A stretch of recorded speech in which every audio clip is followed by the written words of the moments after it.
நீங்கள் பார்த்துக் கொண்டிருப்பது நியூஸ் 21 செய்திகள். தமிழ்நாடு செய்திகளை உடனுக்குடன் தெரிந்து கொள்ள நியூஸ் 21 செய்திகளை பாருங்கள். உண்மை, உழைப்பு, உயர்வு. லோயர் கேம்ப் சுற்றுச்சூழல் காலநிலை பற்றி விழிப்புணர்வு. லோயர் கேம்ப் பகுதியில் உள்ள கர்னல் ஜான் பெனிகுக் மணி மண்டபத்தில் தமிழ்நாடு சுற்றுச்சூழல் காலநிலை மாற்றம் மற்றும் வனத்துறை சார்பில் அரசு பள்ளி மாணவர்களுக்கு ஒரு நாள் குளிர்கால இயற்கை சூழல் உலா நடைபெற்றது. இம்முகாமில் 100 அரசு பள்ளி மாணவர்கள் மாணவிகள் கலந்து கொண்டனர். மாவட்ட வன அலுவலர் பள்ளி மாணவர் மாணவிகளிடம் வனம் மற்றும் காலநிலை சார்ந்த உரையாடல்களை நிகழ்த்தி மாணவர்களை வாழ்த்தி கர்னல் ஜான் பெனிகுக் மணி மண்டபத்திற்கு செல்ல ஏற்பாடு செய்யப்பட்டிருந்த சிறப்பு பேருந்துகளை கொடியசைத்து தொடங்கி வைத்தார்.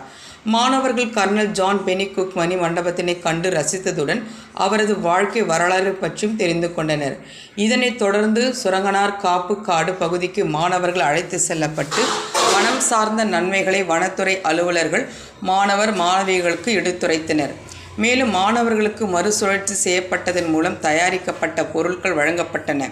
நிகழ்ச்சியில் மாவட்ட வன அலுவலர் சமர்த்தா ஈவா பா, உதவி வன பாதுகாவலர் தேனி செசில் கில்ஃபர்ட் மற்றும் வன சரக அலுவலர்கள் செல்வராணி, மயிலாடும்பாறை விஎஸ்சி சரகம் மற்றும் ஸ்டாலின் கம்பம் மேற்கு சரகம், தேனி மாவட்ட பசுமை தோழர் பிரியங்கா, வனப்பணியாளர்கள் மற்றும் ஆசிரியர்கள் உள்ளிட்டோர் பலர் கலந்து கொண்டனர். நியூஸ் 21 செய்திகளுக்காக தேனி மாவட்டத்திலிருந்து விஜயகுமார்.